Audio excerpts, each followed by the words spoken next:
चलिए सीधे शुरू करते हैं। आज के इस विश्लेषण में हम बात करेंगे महाराष्ट्र के कोंकण की एक बेहद खौफनाक और रहस्यमयी लोक कथा के बारे में। हम अक्सर नई नई डरावनी कहानियां सुनते रहते हैं, लेकिन आज हमारा फोकस इस बात पर है कि कोई स्थानीय मिथक असल में जमीनी स्तर पर कैसे काम करता है। इस शापित पेड़ की कहानी के जरिए हम उस गहरे डर और रहस्य को डिकोड करेंगे जो पीढ़ियों से चला आ रहा है। तो चलिए बिना किसी देरी के इसमें गोता लगाते हैं। चाहे दिन हो या रात, हम इस रास्ते से नहीं जाते। यहाँ एक ऐसा पेड़ है जो सामान्य नहीं है। एक माँ की तरफ से दी गई ये डरावनी चेतावनी हमारे आज के विश्लेषण का एकदम सही शुरुआती बिंदु है। जरा सोचिए, आज के इस 5G और AI वाले आधुनिक युग में, जहां हम हर चीज के लिए अपनी तकनीक पर पूरी तरह से निर्भर हैं, ऐसी पुरानी मान्यताएं कैसे और क्यों जिंदा रहती हैं? दरअसल बात यह है कि कुछ डर सिर्फ कहानियों तक सीमित नहीं होते, बल्कि वो लोगों की रोजमर्रा की जिंदगी और उनके फैसलों का एक अहम हिस्सा बन चुके होते हैं। भाग 1, कोंकण के खौफनाक रहस्य। देखिए, कोंकण क्षेत्र की जो प्राकृतिक सुंदरता है ना, वो असल में एक पर्दे की तरह काम करती है। एक तरफ आप देखेंगे सह्याद्री के खूबसूरत पहाड़ और हरे भरे घने जंगल जो किसी का भी मन मोह लें, लेकिन इसके बिल्कुल उलट स्थानीय लोगों की हकीकत कुछ और ही है। यहाँ के लगभग हर घर में पीढ़ियों से चली आ रही कोई ना कोई डरावनी अलौकिक कहानी आपको मिल ही जाएगी। ये विरोधाभास हमें बताता है कि इन खूबसूरत वादियों के पीछे कितना गहरा और खौफनाक रहस्य छिपा हो सकता है। भाग 2, रात का खतरनाक सफर। अब यहाँ से कहानी में असली ट्विस्ट आता है, क्योंकि दो अलग अलग दुनियाओं का टकराव हो रहा है। एक तरफ है गूगल मैप्स, जो ट्रैफिक से बचने के लिए एक सुनसान कच्चे रास्ते का शॉर्टकट दिखा रहा है, और दूसरी तरफ है एक माँ की विनती, जो अपने पीढ़ियों के स्थानीय ज्ञान के आधार पर उस रास्ते से जाने से साफ मना कर रही है। और यही हमारे मुख्य किरदार अनिकेत से सबसे बड़ी चूक हो जाती है। डिजिटल सुविधा पर आंख मूंदकर भरोसा करना और पुरानी चेतावनियों को बिल्कुल नजरअंदाज कर देना। और इसका नतीजा क्या होता है? तकनीक पूरी तरह से दम तोड़ देती है और नेविगेशन एक भयानक जाल बन जाता है। मैप्स बार बार रीरूट कर रहा था, लेकिन मंजिल वही दिखा रहा था। गाड़ी बस उन अनजान रास्तों पर गोल गोल घूम रही थी। मतलब ये लोक कथा आधुनिक उपकरणों को इस तरह चकमा देती है कि मुसाफिर घने अंधेरे में बिल्कुल अकेला और असहाय रह जाए। और आखिरकार ये सफर तब एक भयानक ठहराव पर आता है जब उनकी गाड़ी सीधे एक बड़े गड्ढे में जा गिरती है। भाग 3, शापित पेड़ और चुड़ैल।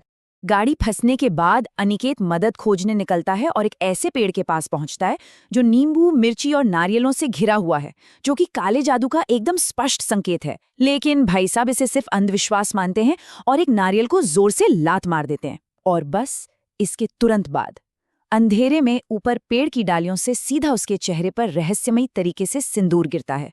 यानी एक पारंपरिक अनुष्ठान का मजाक उड़ाना उस अदृश्य खतरे को सीधे बुलावा देना बन गया।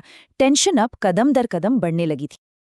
लेकिन ये खौफ सिर्फ उस जंगल तक ही नहीं रुका, इसका असर सीधे घर तक पहुंच गया, जिसने परिवार पर एक गहरा मनोवैज्ञानिक प्रभाव डाला। अनिकेत की माँ, जो पहले से डरी हुई थीं, वो अचानक नींद में चलने लगती हैं। वो बिस्तर पर बैठकर खिड़की के बाहर घूर रही किसी ऐसी अदृश्य शक्ति से बातें करती पाई जाती हैं जिसे और कोई नहीं देख सकता। डर अब भौतिक वातावरण से निकलकर सीधे परिवार के मन और दिमाग पर हमला कर चुका था। भाग 4, काले जादू का इतिहास। अब इस खौफ को गहराई से समझने के लिए जरा पीढ़ियों पुरानी इस टाइमलाइन पर नजर डालते हैं। दशकों पहले कोई काला जादू किया गया था, जिससे वो चुड़ैल उस पेड़ पर आई। फिर सालों पहले एक बहुत शक्तिशाली पंडित, जो अनिकेत की माँ के दादा थे, उन्होंने 7 दिनों तक लगातार मंत्र पढ़कर उस चुड़ैल को वहीं बांध दिया। लेकिन हाल ही में उन पंडित जी का निधन हो गया और वो सुरक्षा कवच हमेशा के लिए टूट गया। बस यही कारण है कि आज वो चुड़ैल खुले बालों के साथ बिल्कुल आज़ाद और बेहद खतरनाक रूप में घूम रही है। तो यहाँ सबसे अहम बात जो हमें समझनी है वो ये कि ये कोई आम डरावनी घटना नहीं थी जहाँ कोई भी रैंडम राहगीर शिकार बन जाए। अनिकेत के परिवार को जानबूझकर निशाना बनाया गया था। क्यों? क्योंकि उनका खून का रिश्ता उस शक्तिशाली पंडित से था जिसने उस शक्ति को बांधा था।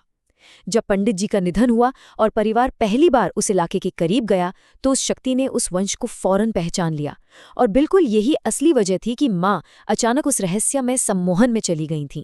भाग 5 जंगल में खौफनाक मुठभेड़। अब अंतिम आमना सामना देखने से पहले हमारे सामने एक बहुत बड़ा और जरूरी सवाल खड़ा होता है। क्या अनिकेत अपनी गलती सुधार पाएगा? क्या आज का हमारा मॉडर्न लॉजिक, हमारी हिम्मत और ये सोचना कि ये सब बकवास है, इतनी गहरी जड़ों वाली सांस्कृतिक किंवदंती को हराने के लिए काफी है? और फिर सामने आता है वो रोंगटे खड़े कर देने वाला सच। अनिकेत अपनी गाड़ी निकालने के लिए वापस उसी पेड़ के पास जाता है। जैसे ही वो ऊपर देखता है, उसकी नज़र मोटी डालियों पर पड़ती है। वहां खुले लहराते बालों वाली एक औरत बैठी है, जिसके माथे पर सिंदूर है और वो उसे इंतहा के गुस्से से नीचे घूर रही है। याद है वो सिंदूर जो शुरुआत में अनिकेत के चेहरे पर गिरा था? हाँ, अब ये बिल्कुल साबित हो चुका था कि वो सिंदूर इसी इकाई का था। और यहाँ से कहानी पूरी तरह से जान बचाने की जद्दोजहद में बदल जाती है। अनिकेत घने जंगल में बदहवास भाग रहा है और उसके ठीक ऊपर पेड़ों की छतरियों में एक डाल से दूसरी डाल पर भारी कदमों से कूदने की जोरदार आवाजें आ रही हैं।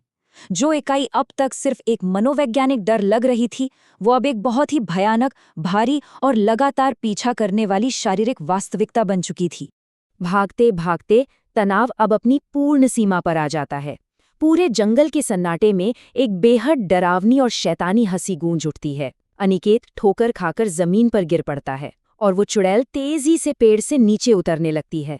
जरा सोचिए इस पल को। आधुनिक दुनिया का एक इंसान अपने सारे तर्कों और कॉन्फिडेंस के बावजूद एक प्राचीन मिथक के सामने पूरी तरह से निहत्था और असहाय पड़ा है। लेकिन तभी एकदम अचानक से एक चमत्कार होता है। सन्नाटे को चीरते हुए एक जोरदार आवाज आती है। अनिकेत के चचेरे भाई की गाड़ी का तेज हॉर्न। आधुनिक वास्तविकता का ये तेज शोर उस अलौकिक शक्ति का ध्यान सिर्फ कुछ ही सेकंड्स के लिए भटकाता है, लेकिन अनिकेत को वहां से अपनी जान बचाकर भागने के लिए वो एक पल ही काफी था। ये वाकई दिलचस्प है कि कैसे मॉडर्न दुनिया की एक छोटी सी आवाज ही अंततः उसकी रक्षक बन जाती है। लेकिन इस खौफनाक रात का अंजाम बहुत कुछ बयां करता है। घर वापस आने पर माँ का तेज बुखार से तपना इस बात का पक्का प्रमाण था कि वो सब कोई वहम नहीं था। लेकिन जो चीज सबसे ज्यादा हैरान करती है वो है उनकी वापसी का सफर। जो मुख्य हाईवे उन्हें बिल्कुल खाली मिलता है। इसका सीधा सा मतलब है कि मैप्स पर वो जो ट्रैफिक दिख रहा था वो महज एक भ्रम था, एक छलावा जो जंगल की उन ताकतों ने उन्हें फंसाने के लिए रचा था। अंततः परिवार हार मान लेता है और उस रास्ते से फिर कभी न गुजरने का फैसला करता है। आज के इस विश्लेषण को हम इसी विचारोत्तेजक सवाल के साथ खत्म करेंगे। कोंकण के जंगल उतने ही गहरे हैं जितने उनके रहस्य। जब पुरानी किंवदंतियां जाग उठती हैं तो हमारा आधुनिक तर्क कितना टिक पाता है? तकनीक ने हमें बहुत कुछ दिया है, नेविगेट करने के लिए मैप्स दिए हैं, तर्क दिया है, लेकिन जब हम इन खौफनाक प्राचीन परंपराओं के सामने खड़े होते हैं तो आधुनिकता और मिथकों के बीच की सीमा बहुत कमजोर लगने लगती है। क्या वाकई हमारा कोई भी तर्क हमें बचा सकता है? बस इसी सवाल के साथ हम आज की इस चर्चा को यहीं विराम देते हैं। हमारे साथ इस सफर में जुड़ने के लिए बहुत बहुत धन्यवाद।